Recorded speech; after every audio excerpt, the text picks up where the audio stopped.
Have you ever really wondered about the disciples? About what it was that made Jesus call those specific people? About what it was that made them say yes? Do you ever wonder if there were others that said no? Or if anyone changed their mind? That's why we're here tonight, to look at those first followers of Jesus and explore what made them say yes to Jesus' call. We're going to try to demystify them, to humanize them, to connect with them. And as we're doing that, we're going to look at our own calls, because God calls us still today. And we have the same choice of answering the call or not answering that the first disciples did.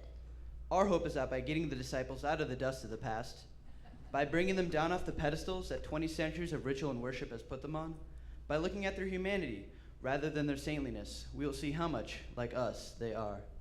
And our prayer is that tonight we will all be inspired once again by the miracles that God's love did so long ago and continues to do today in everyday, normal, ordinary lives.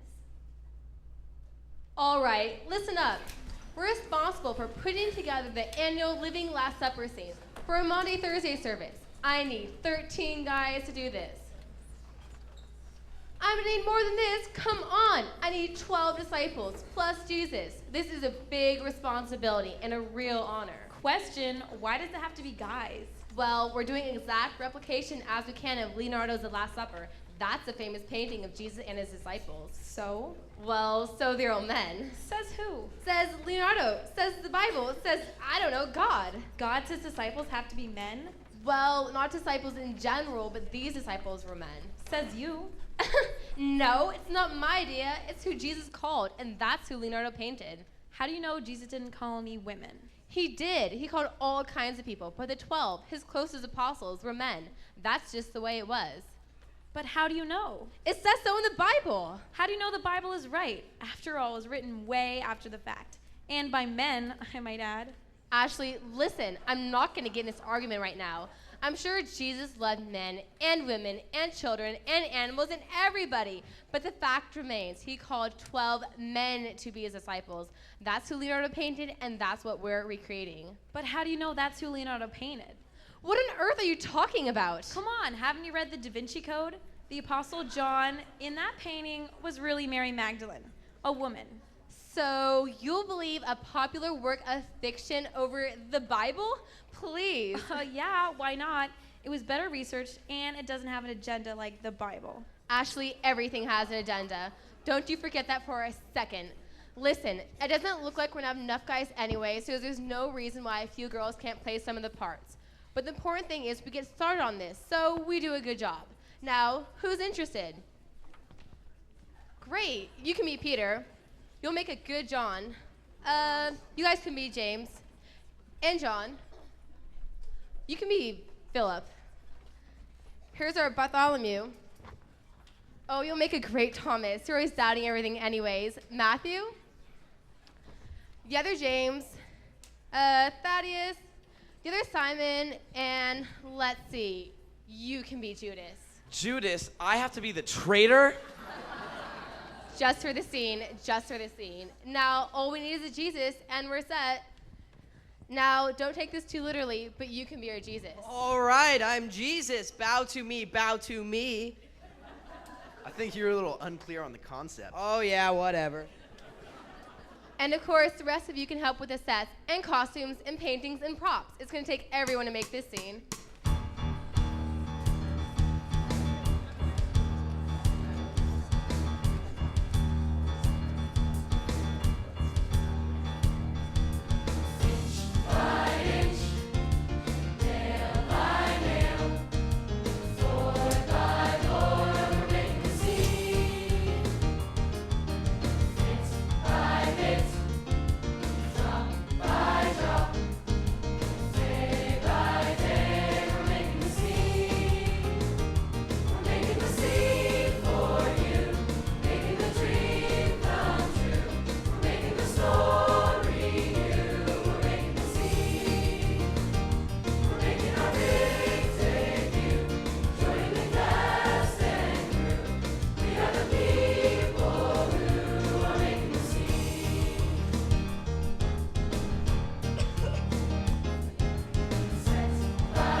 You guys, it's not enough to just sit in the right place for this. People need to be able to understand your character, even if you never move. Well, how are we supposed to do that? You have to really understand who your character is and be able to convey it through your facial expressions, your pose, your demeanor. Without saying a word or moving a muscle? Exactly. Well, that seems kind of lame. Well, you know what they say. The true test of how good an actor you are is how well you can convey your character without even saying a word. Who says that? Well, it doesn't matter. But the point is, to be an effective part of this service, you need to convey the essence of your character. The essence of our character? How are we supposed to know what that is? It's up to you to find out. You needed to decide what the disciple you portray was feeling that night, what they're like, their general personality, all that kind of stuff. And we find that out where? You might want to start with the original source of material, the Bible. Great. I knew somehow she'd managed to turn this into Bible study. Yeah, so much for having fun with this. Give it a try. You might be surprised. Look up your disciples in the Bible and see how Leonardo pictured them. See if you can come up with an idea of who you're portraying. As a matter of fact, why don't we all do it? Those of you helping with the sets, costumes, everyone, read the 4 Gospels and see what you can find out about these very first Christians. I don't need the Bible to tell me who these guys were. We probably wouldn't how much anyway. Yeah, we know everything we need to know about the apostles. A bunch of self-righteous, super religious saints with no personal lives.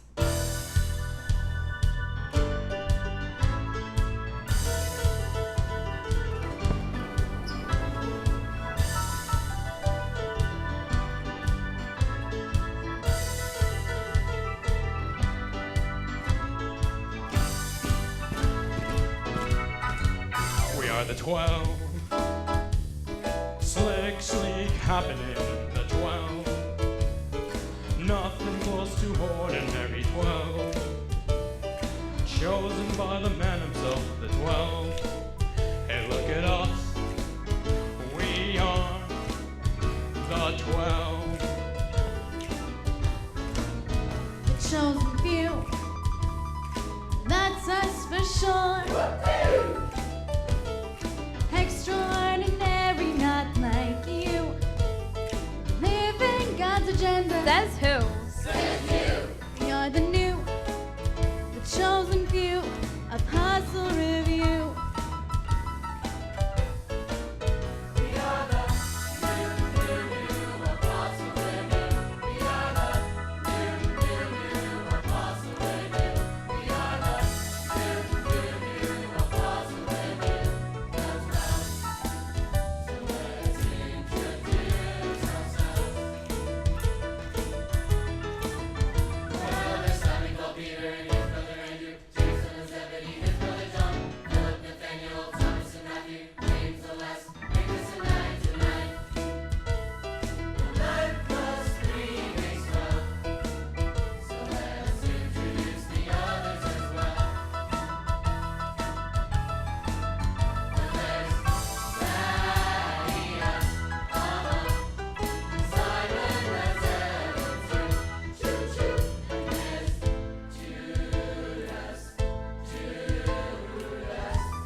Well, guys, happy studying. I hope you learned lots and lots about these characters.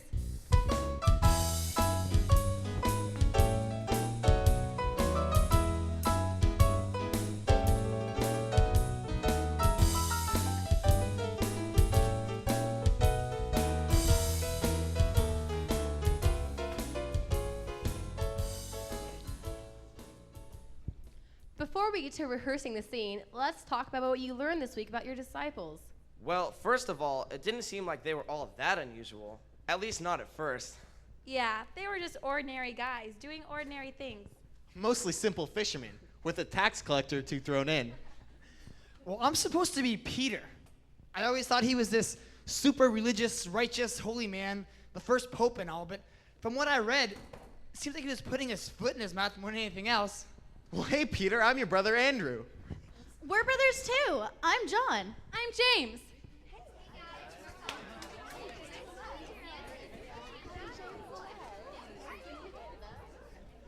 Okay, guys, so tell me, what was it about us that made us so special? I mean, after reading about me in the Bible, I just seem like such an ordinary guy. Well, at least the Bible says something about you. It doesn't even mention me after it lists the disciples. Talk about ordinary. It seems like we were all pretty normal, everyday guys. Well, yeah, who gave up everything to follow Jesus. Yeah, besides that. So what do you suppose Jesus saw in us? Why us? Who knows? He was Jesus. He knew things we didn't. Or don't. He must have seen something. After all, the whole church was built on us. Yeah, after what I read, it's amazing it got out of the first century at all. Well, we believed in the message. We may have been normal, ordinary, bumbling, everyday guys, but we were also extraordinary because we were willing to go wherever he led us. Ordinary, extraordinary people. That kind of sums it all up. I'm dazed and amazed after having this chat to see where this group of apostles is at. We're different, we're quirky, they call us the norm. A more ordinary group has never been formed. But there's something different, there's something unique, something that makes us more sleek and less geek. We were chosen as special, picked out from all extraordinary people who would follow the call. Hit it, Dirk. Because we're extraordinary. We are, yeah. Extraordinary. We are, yeah. Extraordinary. We are, yeah. We are extraordinary. Extra, read all about it. Ordinary, read all about it. Extra, read all about it. Ordinary, read all about it. We are extraordinary. We're light in the darkness, holy and sweet. Water in the desert where God's people meet. We're justice and passion, we're fishermen too. And we haven't, you haven't, all haven't blessed with God's work to do. They say we're extraordinary. We are, yeah. Extraordinary. We are, yeah. Extraordinary. We are, yeah. We are extraordinary.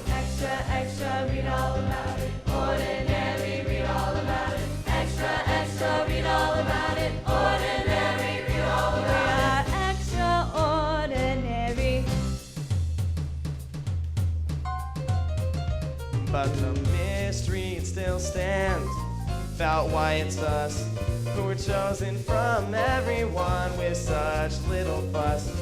We're just plain disciples, we're people with sin. So now we must figure the question much bigger where we're to begin. They say we're extraordinary. We are, yeah. Extraordinary. We are, yeah. Extraordinary. We are, yeah. We are extraordinary. Extra, read all about it. Ordinary, read all about it. Extra, read all about it. Ordinary, read all about it. We are extraordinary.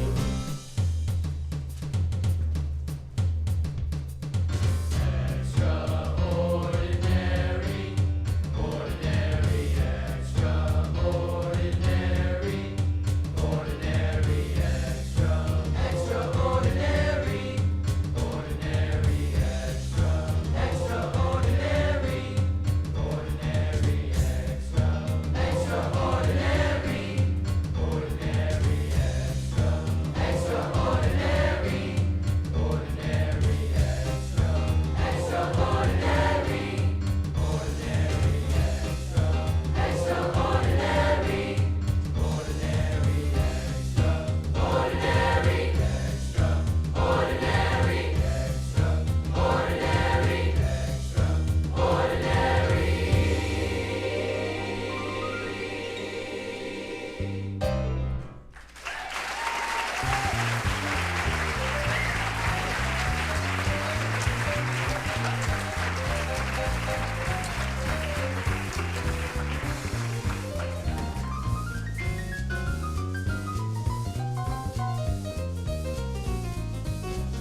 don't get then is if there are such ordinary guys, why did they follow Jesus? Ordinary people don't do that. Yeah, who would just leave everything behind and follow somebody they didn't even know? People who do that today are crazy. Yeah, we're warned to stay away from them. For good reason. You can't be too careful these days. No kidding. If you're not, you're liable to wind up in some wacko cult, or worse. Well, then why do you suppose they did it? Maybe nobody warned them. Come on, warning or no warning, it's still weird to just blindly follow someone. Maybe it was different back then. Maybe it was easier. I don't know. They still had families and jobs and attachments. What would make them leave it all behind to follow Jesus? It's hard to say what it was. I guess you had to be there. Somehow, we just knew.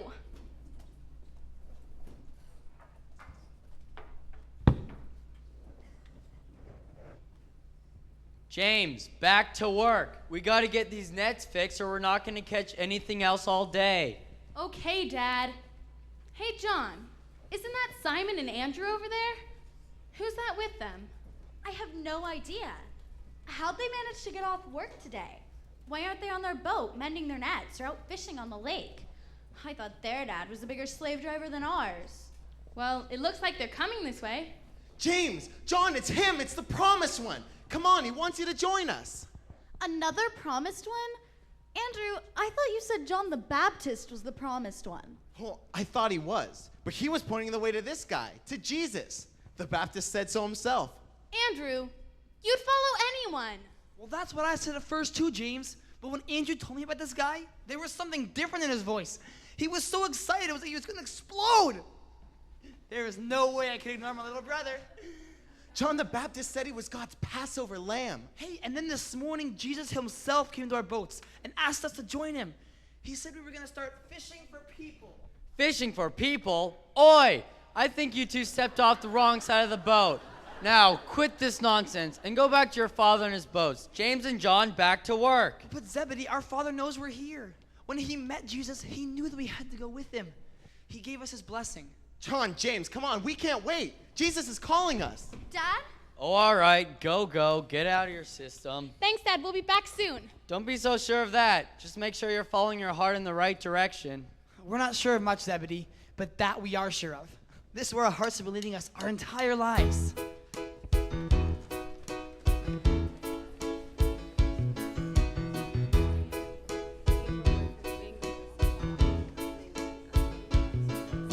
I wish I could say what it was on that day that made me follow him. I wish I could know what inspired me to go and leave it all for him. All for him. Follow him. Follow him.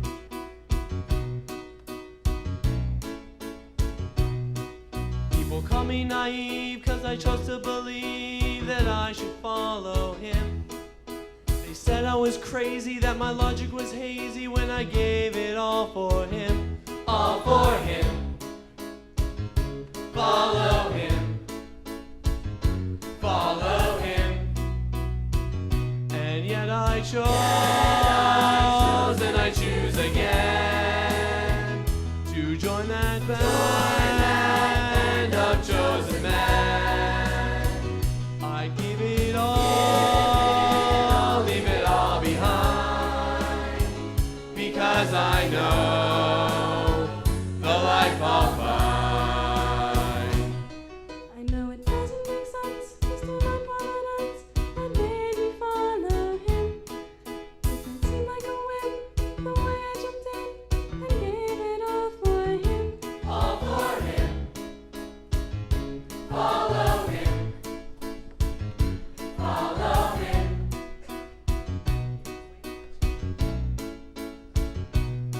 It's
It's him. It's the Messiah. Come on, come with us. Are you sure? Of course we're sure. We wouldn't be here if we weren't sure. Now come on. This is what we've been waiting for. How do you know? I thought John the Baptist was the one. Even he says that Jesus is the real deal. Really? So you're following this guy? Absolutely. Philip, this is it. Look, he's calling you. He wants me to join him? Huh. Well, you know Nathaniel's been hanging around John the Baptist too. He should join us too. Hey, Nathaniel, you're not going to believe this, but I think we actually found the Messiah. Or, I guess he found us. But he's calling us together to join him. Come on, this is the one. That guy? He doesn't look like a Messiah. Who is he? Where's he from? He's Jesus from Nazareth. Nazareth? Right. You know what comes out of Nazareth. Beggars and tax collectors, that's what. Trust me, Phil, nothing good can come out of Nazareth. Come on, Nathaniel, give it a chance. Simon and Andrew are with him, and James and John, and a lot of John the Baptist's other followers too. Philip, are you mental? What about our fishing business? We've barely gotten it off the ground. If we leave now, it'll go belly up for sure. Nathaniel, you know the fish will still be here if we decide to come back, but if we pass this chance up, there may never be another one. I don't know. A Nazarene? Nathaniel, look at him. He's not like other Nazarenes. He's not like anyone we've ever seen. There is something vaguely familiar about him. He says you're an honest man, a true Israelite. Oh, come on. How could he know that? He's never even met me. He's just trying to con us, Philip. I can't believe you're falling for this. He says he watched you sitting under a fig tree a while back. He knows you, Nathaniel. He knows all of us. He watched me? He knows me? And he's calling me? Maybe you're right. Maybe this is the one we've been waiting for. Follow, follow, follow him. All for, follow him. Nothing will ever be the same. Once you hear God call your name, your spirit's alive and your heart's aflame. All for him. Follow him. Follow him. What are you doing here? There's no place for a Roman Patti tax collector here. Jesus called me too, Simon. Jesus called you? I think he got the wrong number.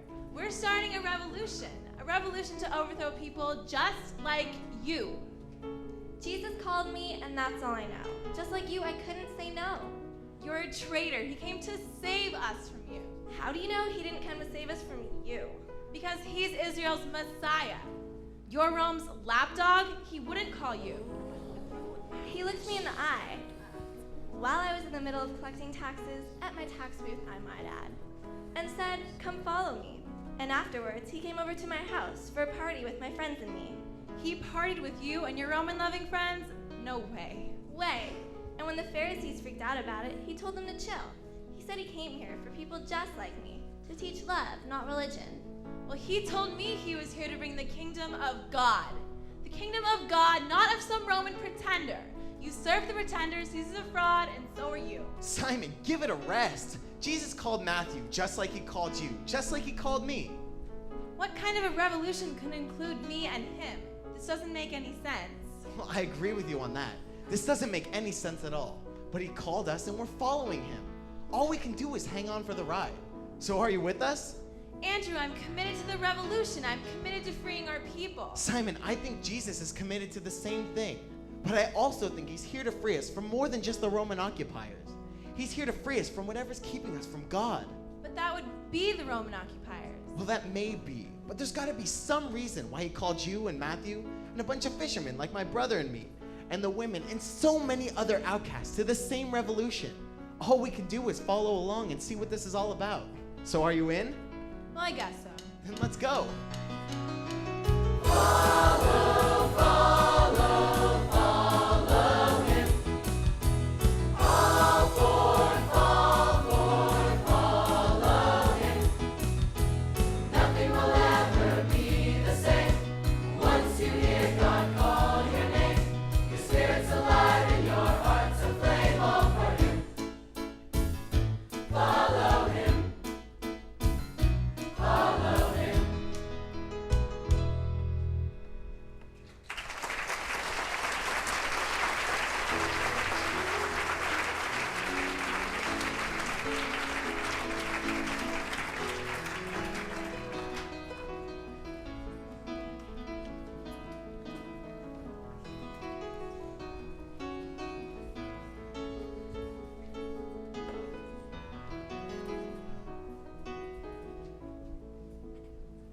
Somehow, this diverse group gelled pretty quickly. They got together with Jesus and seemed to form a really tight group. Yeah, they did. They got together and immediately went to heal and preach and teach with Jesus. It must have been so amazing to be a part of that first band of disciples. No kidding. They came from so many different experiences, and Jesus called them for a new purpose. Peter seems like he emerged as the leader right away. Are you sure? He seemed like the biggest loud mouth of the bunch to me. Hey! Come on, you know it's true. You were always putting your foot in your mouth. What's it do with his name? His real name was Simon, right? Yeah, but Jesus renamed him. Probably because it's too confusing with all those Simons running around. Whoa! Jesus called me the Rock because he chose me to build his church on. Are you sure it wasn't because you sank like a rock when you tried to walk on water? Or because you wish you could crawl under a rock after you denied him 3 times? I thought it was because you always had the grace and subtlety of a rock. Always crashing ahead, never thinking, just blundering on like a boulder rolling down the hillside. All right. I get your point. You know, I was pretty proud that Jesus chose me as his most trusted disciple. But I have to admit, I don't always get why he chose me. I always tried to do the right thing, but things just seem to come out wrong. Like the walking on water thing. The seas were choppy that day. Jesus had told us to go ahead. He said he'd catch up. We weren't sure how he was going to do that since he didn't have a boat. But he was Jesus. Who was going to argue with him? Guys, it's been hours. How is Jesus ever going to find us? Don't worry about him. I'm more worried about how we're going to make it back to shore. These waves are getting bigger and bigger, and we're miles out. Hey, what's that? It's a ghost. It's a mermaid. It's Nemo. We found Nemo. No, it's Jesus. He's walking on water. Everything's gonna be okay. He'll save us. Hey, Peter, he's calling to you. He wants you to walk out to him. Well, if you say so, Lord. Hey, everybody, check it out. I'm walking on water. I can walk on water. I can walk on water. I can walk on water. Hold on. I can't walk on water. I can't even swim. Jesus, save me!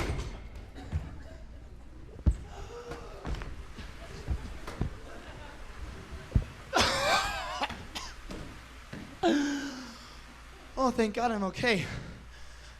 Thank you, Jesus. You saved me. You saved me.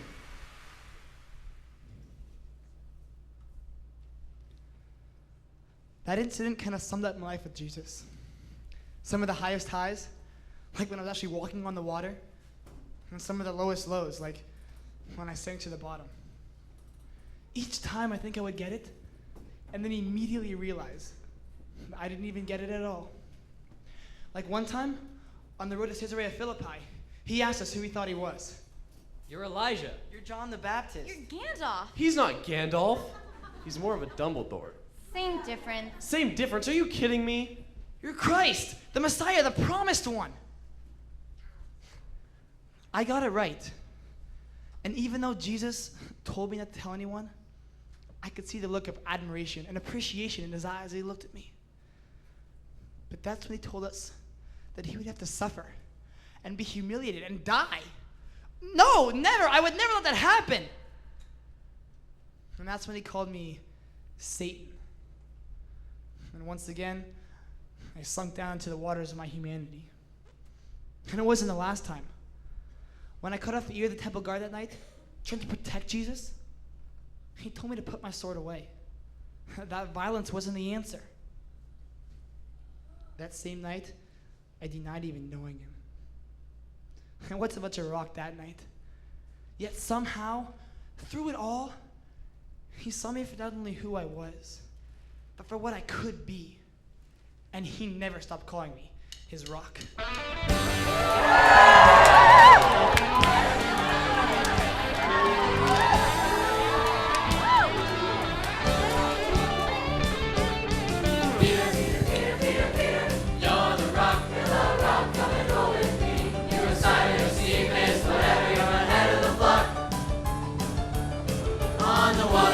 Though you sing in the dark, you'll deny when they mock. Knowing Jesus is hard for you to fear.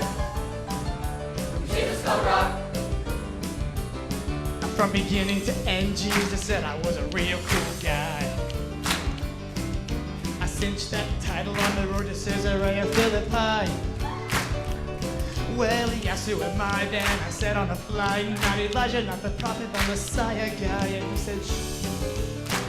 And I never asked why. Peter, Peter, Peter, Peter, Peter, you're the rock, come and roll with me. You were Simon who Cephas, whatever, you're ahead of the flock. On the water you walk, though you sink in the dark, you'll deny when they mock, knowing Jesus is out for you. So Peter, whom Jesus called rock. I used to only walk upon a solid land. Till once in the water, I put all my trust into the man. Well, I walked and I sank and I heard his demand. Don't be afraid, now put your faith in my hand. Why did you doubt me? You can. Whoa. Peter, Peter, Peter, Peter, Peter, you're the rock, come and roll with me. You were Simon who Cephas, whatever, you're ahead of the flock. On the water you walk, though you sink in the dark, you'll deny when they mock, knowing Jesus is out for you. So Peter, whom Jesus called rock.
It wasn't just Peter who didn't always get it. According to what I read, there were times when none of them did.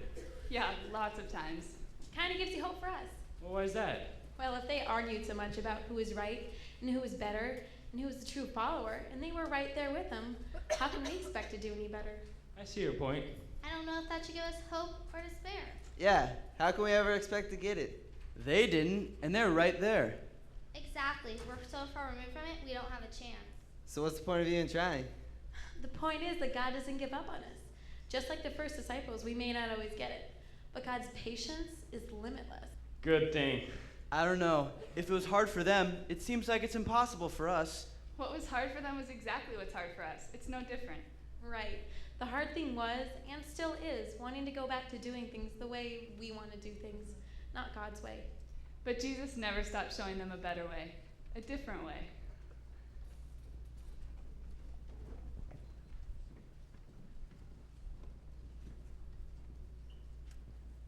James! John! Yes, Mother?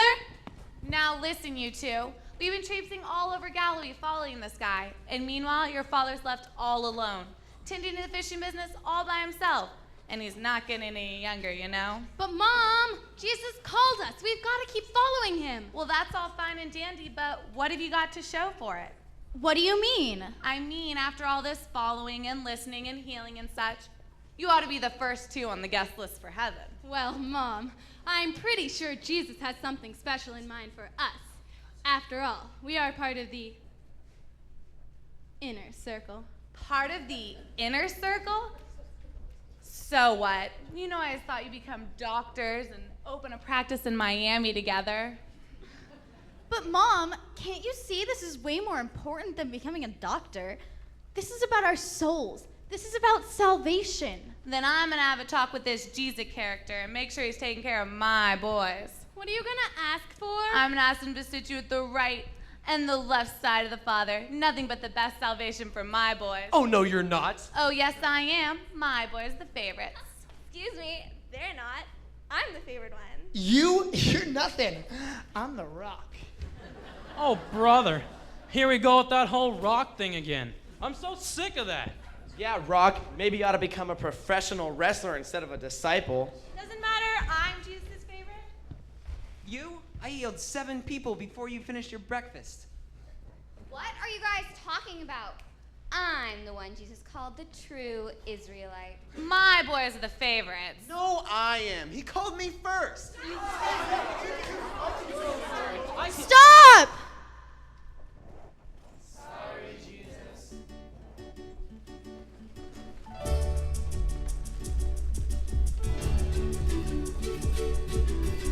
Things happened on that day as we walked into the town. We wondered who would be the first among us as the others gathered round.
Okay, it was pretty obvious that Jesus didn't want us arguing with each other. Well, anyway, we're still part of the inner circle, right? James, don't gloat. That's the point. But you're right. We're all in. It doesn't matter who's first. We're still in the top 12. In the name of Jesus of Nazareth, be healed. Hey, what do you think you're doing? I'm healing this person. What does it look like? You can't do that. Says who? Says us. We're the official disciples. The official disciples? What, you got ID? Do you have badges? Badges? We don't need no stinking badges. We got Jesus. He picked us. I didn't see you there. I didn't need to be there. I heard about it and I thought it sounded like a good idea, so I started healing people too. We heard about it and we came to her and she healed us. Well, you need to stop.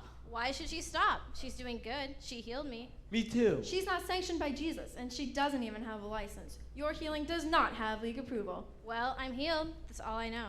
Yeah, I haven't seen you guys healing anyone. Your healing needs to come from an official source. Or it doesn't count. Doesn't count? Who's keeping score? We are. God is. That's ridiculous. Healing is healing. You can't argue with results.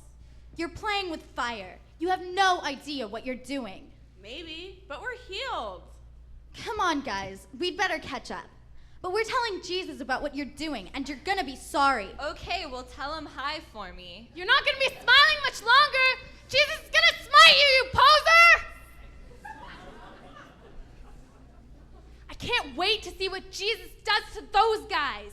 Healing in his name? What nerve.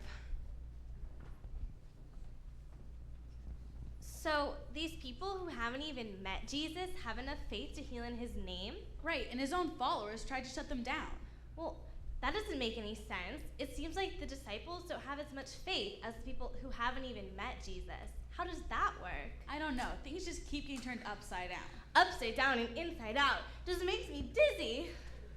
I guess all we can do is keep hanging on for the ride. We better go catch up.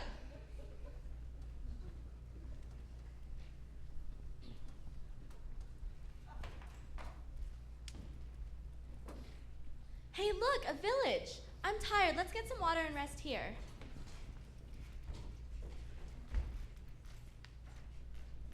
Hey, look. Those guys are drinking our water. Who do you think you are, stupid Israelites? Excuse me, that's village water? Villagers only? You can't drink that. I beg your pardon. You don't have to beg anything. Just step away from the well and no one gets hurt. That's Samaritan water, bucko, not for the likes of you.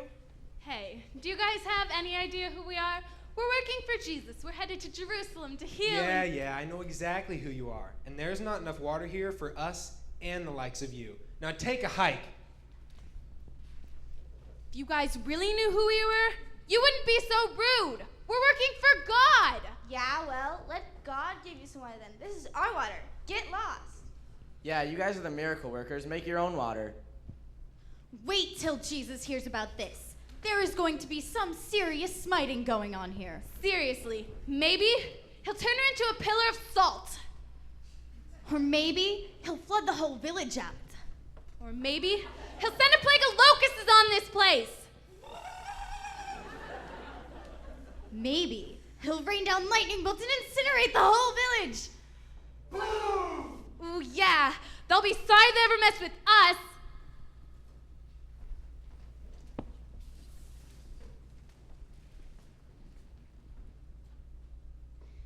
You probably guessed it.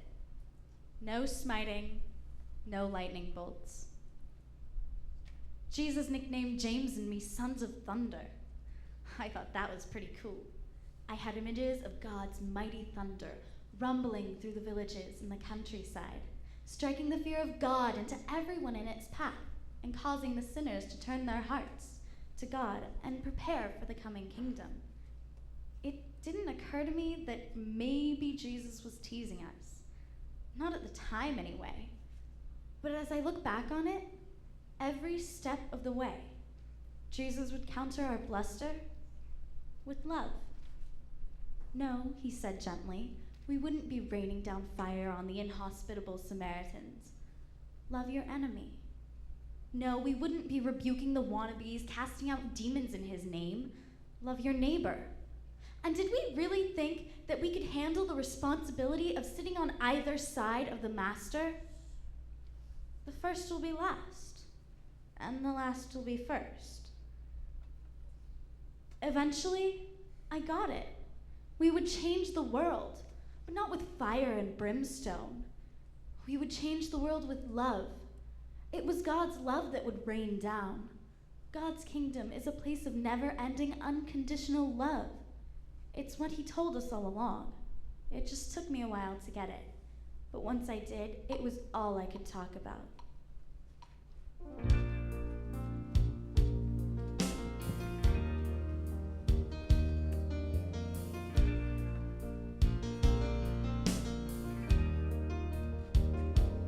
God is love,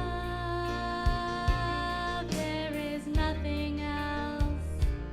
God is love, there is nothing else. Love that casts out fear. Love that draws each other near. Oh, love, love, love one another.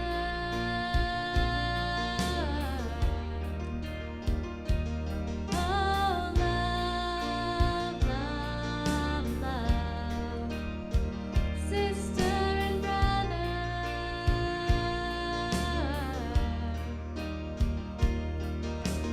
Love the ones you've turned away. Love the ones you've scorned. Love is God's most sacred way. Love and be transformed.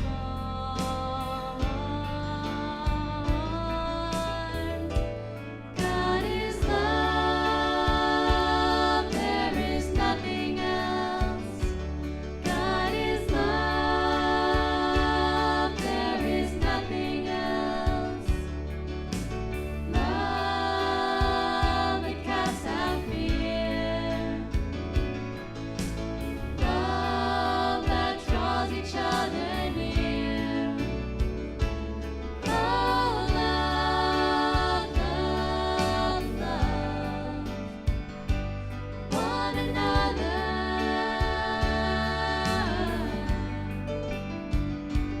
Oh, love, love, love sister and brother.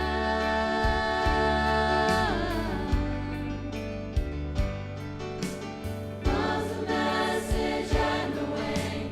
Love's the saving call of the word and in the world. Love surrounds us all.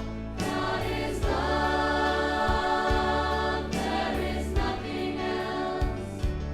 God is love, there is nothing else. Love that casts out fear. Love that draws each other near. God is love, there is nothing else. God is love, there is nothing else.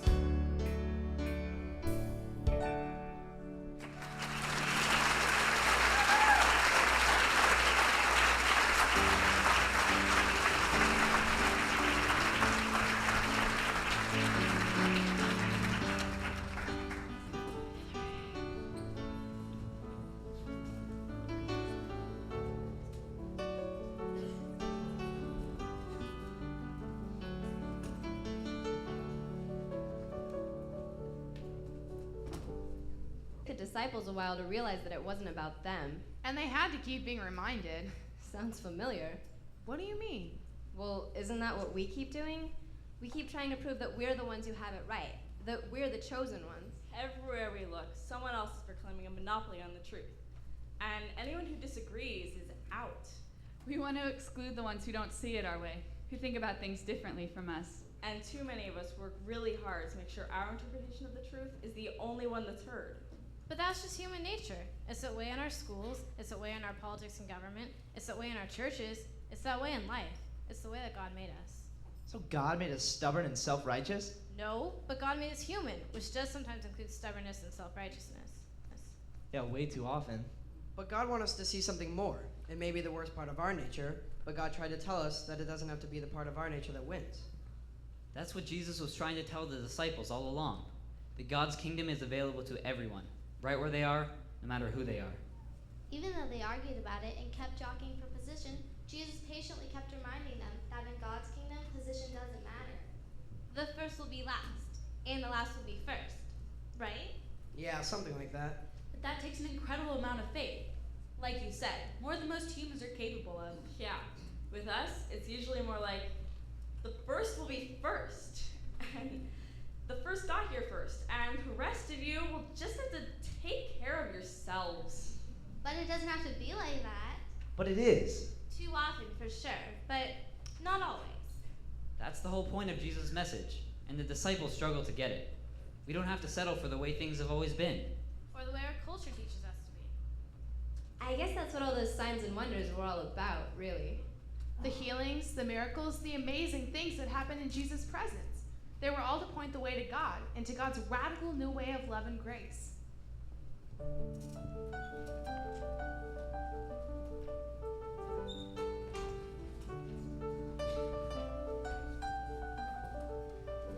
Oh man, we have been here for hours and there is nothing to eat. Is that all you can think about? Your stomach? Jesus is preaching. What else matters? How can I hear him preaching with my stomach rumbling so loudly? Yeah, I'm pretty hungry too. They should have thought of this. Hey, you're one of Jesus' disciples. How come you guys didn't plan for this? Yeah, it's lunchtime. Where's Starbucks? Just a second. Let me see what I can do. What are we gonna do? The crowd is getting restless. What can we do? There are probably 5,000 people here. And it would take a whole month's wages just to buy them lunch. Plus, we don't exactly have wages since we became disciples, remember? Oh, yeah. I forgot. So what should we do? Well, hey, look, there's a kid with a basket with some bread and fish in it. 2 fish and 5 loaves of bread for 5,000 people? Your math is a little fuzzy. Hey, look. Jesus is passing out food. Now you can quit your griping. Cool. Out of my way, I want to get some before it runs out. Jesus is giving away that kid's food, and he's not running out. Some are even going back for seconds. He wants us to gather the leftovers. Let's go.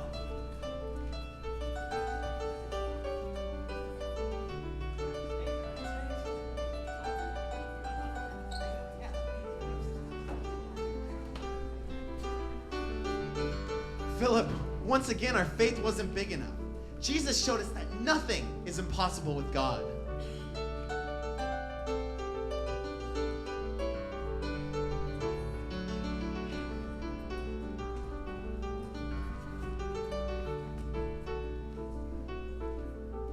Their faith wasn't big enough?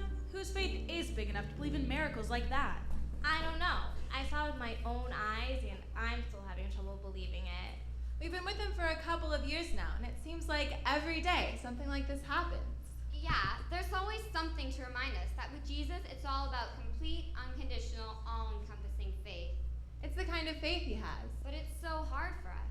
There's so many things that get in the way, so many obstacles to having that kind of faith. The first step is believing in the kind of love Jesus has for us. And what kind of love is that? Complete, unconditional, all-encompassing love.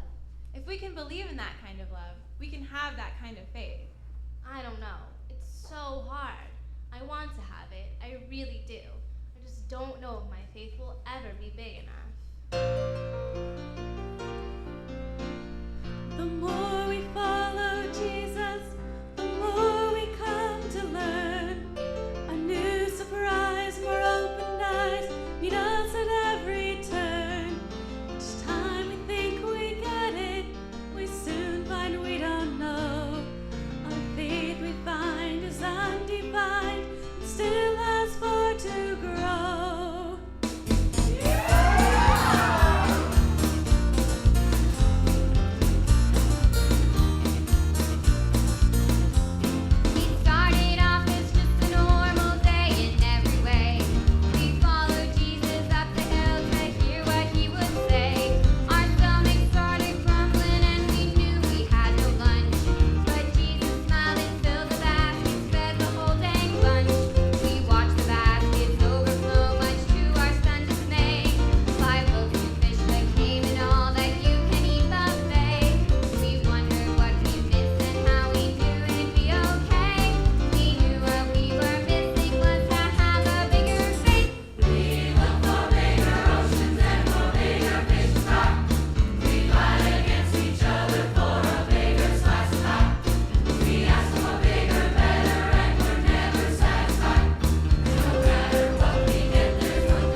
Jesus paired me with you guys. Hi. Hi. And I think he paired us together. Cool, nice to meet you. So are you ready to go?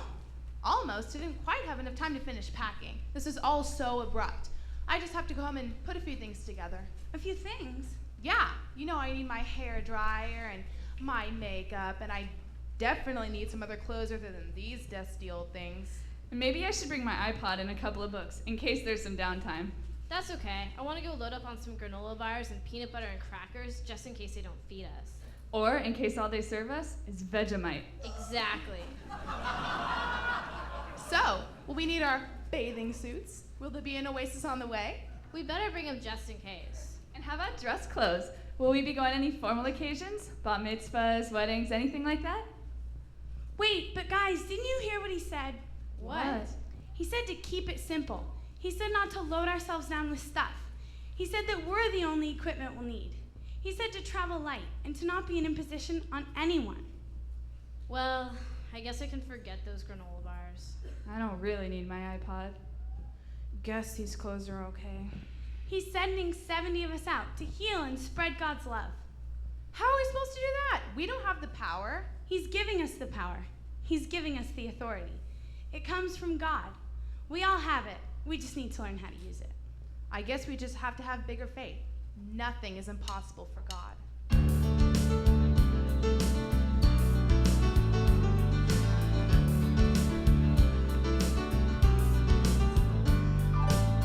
Signs and wonders and signs. These are the signposts of God's great design, pointing us to the miraculous way of life that God calls us to every day. Signs and wonders abound,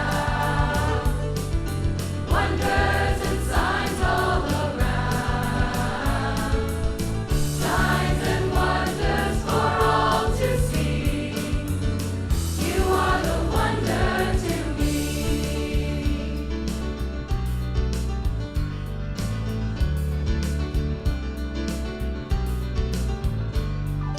Jesus cast demons out into the sea. He was casting in love to transform you and me. When Jesus filled baskets with fish and with bread, He was filling our hearts with God's love to be spread. Signs and wonders abound, wonders and signs all around. Signs and wonders for all to see. You are the wonder to me.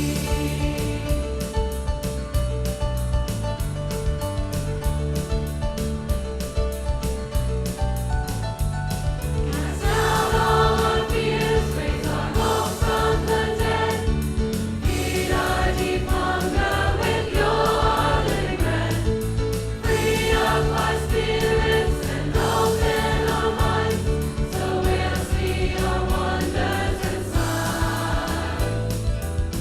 Signs and wonders abound, wonders and signs all around. Signs and wonders for all to see. You are the wonder to me. You are the wonder to me.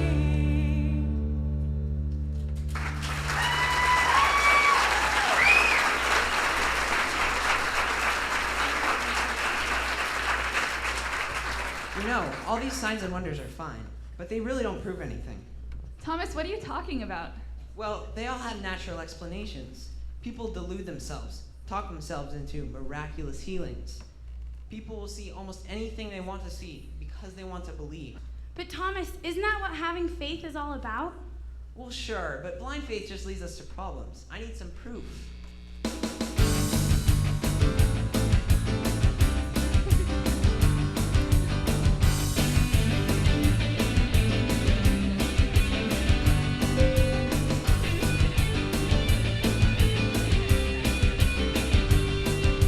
I've heard all the stories, I've heard the reports. I'm just not so sure that this is what it purports. I thoroughly enjoyed all I love and do gooding, but now I'm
feeling if you stick with us and keep paying attention, you'll have all the proof you need.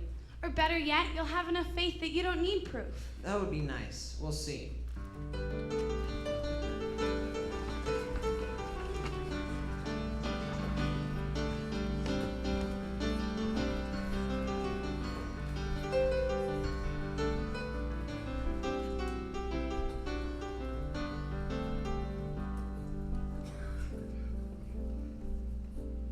You guys, I've been studying the stories of the disciples, and I still don't feel like there are any of them that are like me.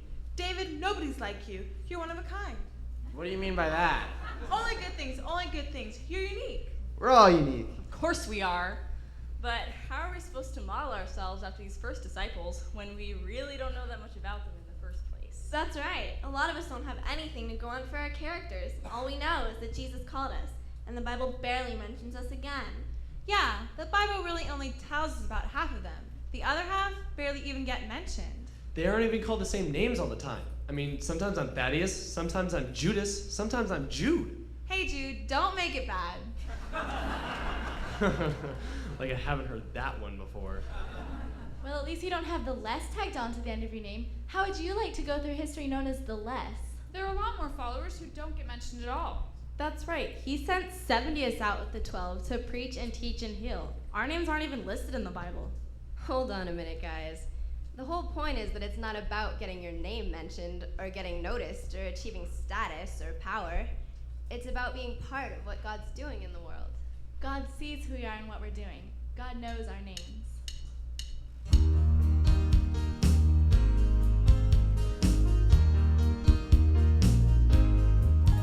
God sees what no one else will ever chance to see. And God knows the silent strides that once rang through the olive trees. God feels the longing passion of our aching hearts set free, and holds us all in love for eternity. We are part of you, though known as those of anonymous faith, barely spoken of in the word. We're the taxman, the shepherd, the patriot, the less, the faithful, ordinary ones reflecting God's face. A part of you. We are dogs, we are love. We share the vision just as Peter does. Walls break down, look around.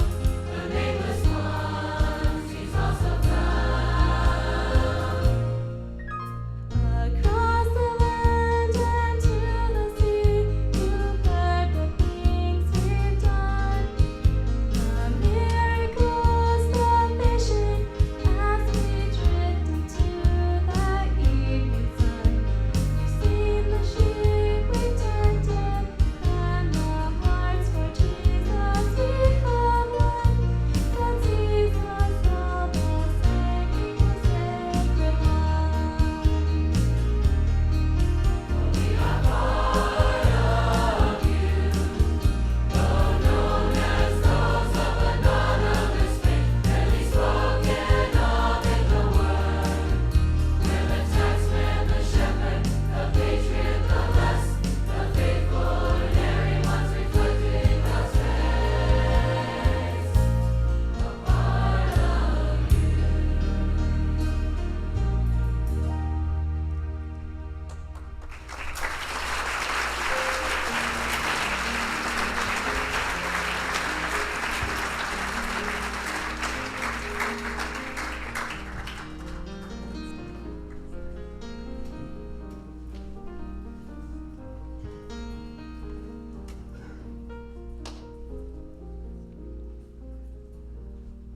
Along with the 12 who are names, there are some women who are always there too.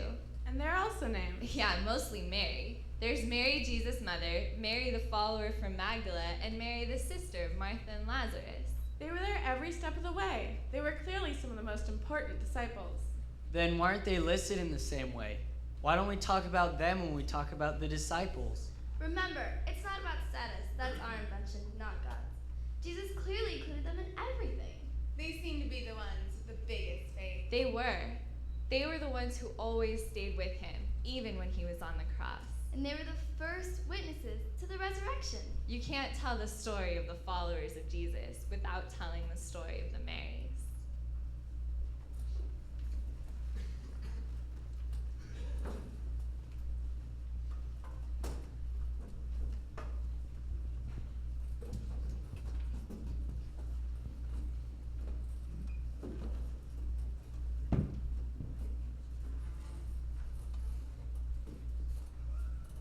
I'm Mary of Magdala. You call me Mary Magdalene. I'm one of the most misunderstood and misrepresented people in the Bible. Somehow, the story has gotten told that I am a woman of ill repute. Someone, somewhere along the way, got me confused with somebody else. I was simply one of Jesus' earliest, most devoted followers. The thing about Jesus is he treats us all like we're special. It doesn't matter how society has labeled us. Jesus tells us we're God's precious children. We may not be welcome to speak at the temple. We might not have a vote at town meetings. We might not be able to be priests or Pharisees. Jesus didn't care about any of that. There are no outcasts in Jesus' world, in God's kingdom. That's why we're his followers too.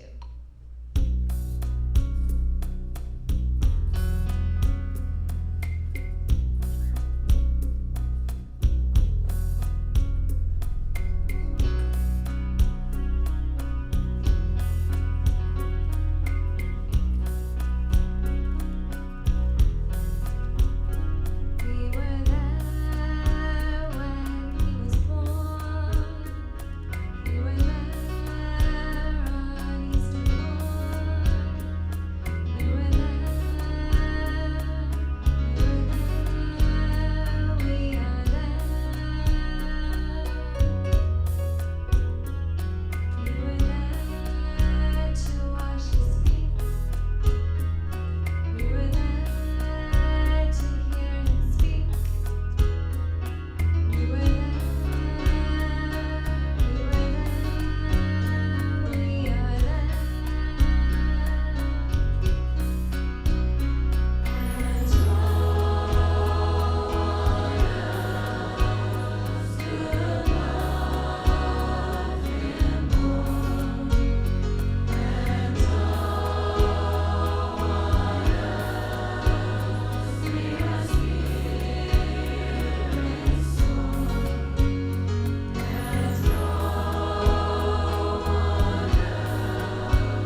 right up until the end, Jesus spent his time trying to teach us about what it meant to be followers of this God he knew. It was so different than we had ever thought of God before. We were so conditioned to think in terms of status, of right and wrong, of in and out. And Jesus turned everything upside down. The person with the greatest status was the least among us. And what was right was loving even our enemies, and what was wrong was hating and excluding. Every step of the way, he was trying to make sure we got that. Throughout everything, he never gave up, never stopped trying to show his followers this radical new way. When our faith wavered, his love never did. When we fell short, he picked up the slack. He never grew tired of showing us the way. Even at our last meal together, the night before they took him away, he started out by washing our feet. No way! You're not washing my feet. You're the Christ, the Messiah. I'll wash your feet. Peter, don't you see? He's here to show us what it means to serve, what it means to love each other. Well, then if that's what it takes, you can wash my whole body. That's not necessary, Peter. Just let him do what he set out to do. And then do it for each other, like he says. And it was in that room, around that table, that it finally became clear to them. This was ultimately going to be up to them. Jesus was not going to be here much longer. At least, not physically. It was a painful, confusing, difficult night. Jesus knew that I had betrayed him, and he announced it to the rest of the group. I felt completely backed into a corner by my choices. I didn't see then what else I could do. Jesus told me that I would betray him 3 times. Of course I denied it. How could I betray my Lord? But within hours, I was denying even knowing the man who would change my life. Even in the midst of the pain and sorrow that Jesus was feeling, he couldn't stop talking about love. He told them to love each other with the same kind of love that he was showing them.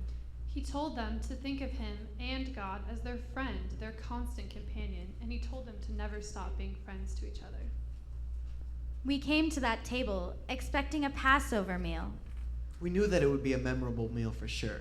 Every experience with Jesus was memorable. But we had no idea that this meal would be remembered for all time. We didn't know that this was Jesus preparing us to carry on when he was gone. I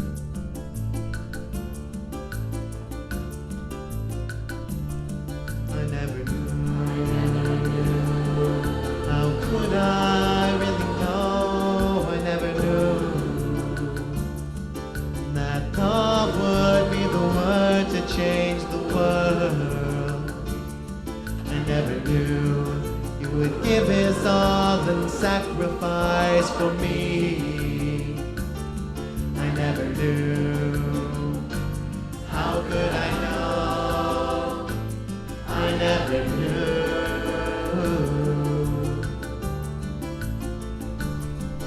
But listen now and hear my word. Sacred stories must be heard. Life fulfilled and life renewed. Hear the message sent for you.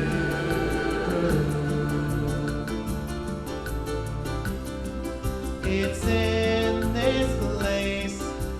Come, the meal's prepared for you. In this time of grace, our world can be transformed anew. So drink the wine and break the bread, knowing all God's people will be fed. I never knew. How could I really know? I never knew that love would be the word to change the world. I never knew he would give his all and sacrifice for me. I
do remember, whenever we break bread together, we remember that God loves us more than we can ever imagine. We remember that God's love is far more complete and far reaching than we could ever comprehend. We remember that choosing to follow Him means choosing to live by that same love, that same willingness to give everything to ensure that everyone knows that love. Jesus invited all of us to join in, and invites us still. We are all invited to share in the remembering, to share in the story, to share in the living word. As we share God's gifts together, let us always remember the source of those gifts. Whether gathered around the communion table or the dinner table, whether in worship or at work, wherever we are, let us remember that through God's love, we are all connected to each other, all of creation, with our God.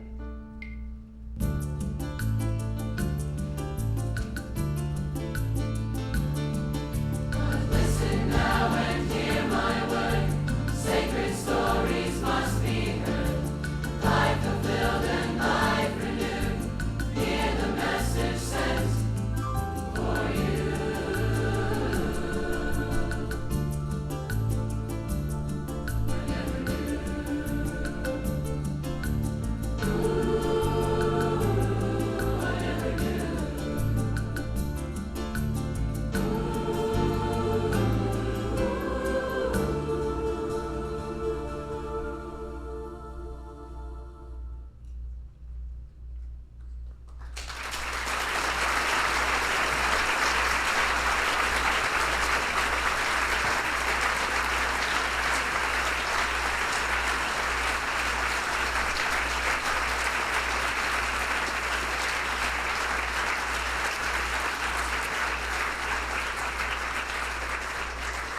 So now what? We've learned all this about the first disciples. Other than do a better job on the living Last Supper, what difference does it make? Well, for me, the difference is knowing that these guys weren't these ridiculously unobtainable ideals of humanity, but people a lot like us. Yeah, normal, everyday, ordinary people called to do extraordinary things. Yeah, just like us in every way. Other than the fact that Jesus walked up to them and told them to follow him. I don't know about you, but that hasn't happened to me today. How do you know? Have you seen Jesus walking by lately? Maybe not literally, but that doesn't mean Jesus isn't still calling us to follow. Yeah, look at his resurrection appearances. Even his closest disciples thought all was lost at the crucifixion. And then when Jesus appeared to them, most of them didn't recognize him at first. They thought that with him gone, the movement was over. But they didn't realize it was just beginning. But then he appeared to them in the upper room, and the road to Emmaus, and on the mountaintops, and the beaches where they fished, and his message was basically the same. And what was that? But it was up to them, up to us. On the beach, he told Peter to feed his sheep. In the upper room, he told them to have faith. And on the mountaintop, he told them to tell the world. And that's what we're being called to do. Tell the world. Tell the world what? That God is love, and that God loves the world. That we should love each other with that same love. That love is a better way. That no one can run so far that they've run away from God's love. God's love will find them. And even though we argue about stupid things like who has it right, and we keep fighting over that, that's not God's best plan for us. Those arguments are about our own insecurities and our own misunderstandings. Right. God's way is the way of love. That's what we need to tell the world. He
And that is what we are called to do, to tell the world about the story of Jesus Christ and the difference that this man made in our lives from 2,000 years ago until this very day.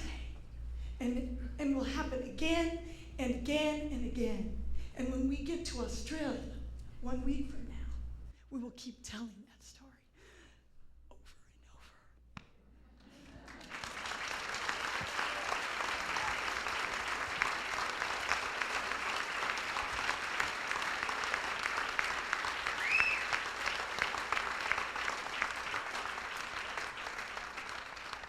Because it is an extraordinary story. And we have people who have made our journey an extraordinary journey. First of all, of course, these people behind you. They age us and keep us young, which Dirk and I feel means it's a wash and we never age. But we had some people who really helped us along the way. And the first, Elizabeth Schwartz, where are you?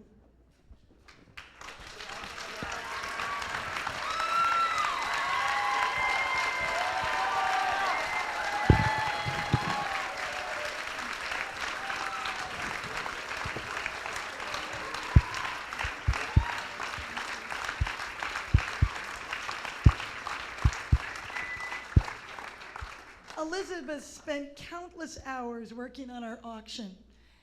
And probably the rest of you are sitting here thinking, jeepers, so did I. And if you think you did, add about 10 times that, and you have what Elizabeth did for us.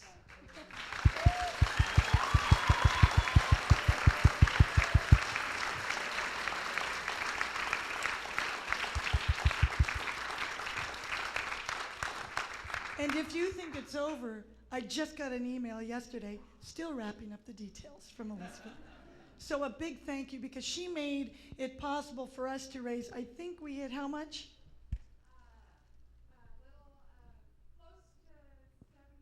Close to $75,000 to help us on this trip. So.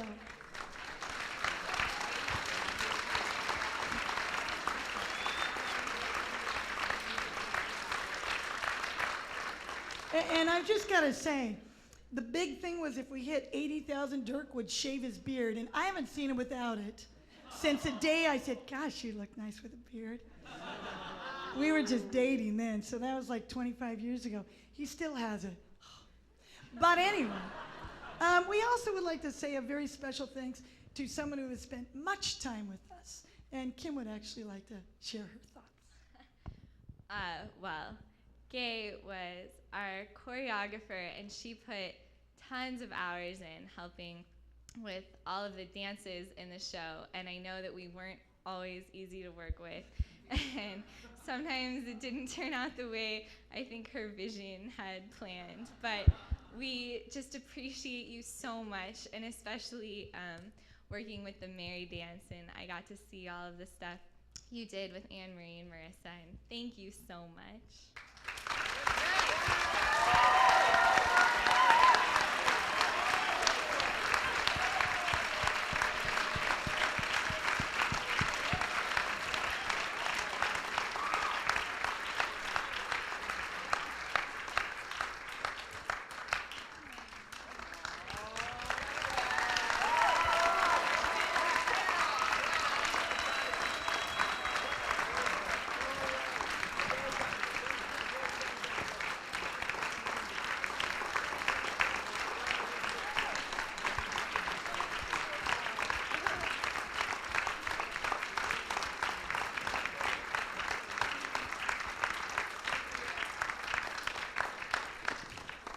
But a night can never be complete without us asking our alumni to come up to join us in our last song as we take it off.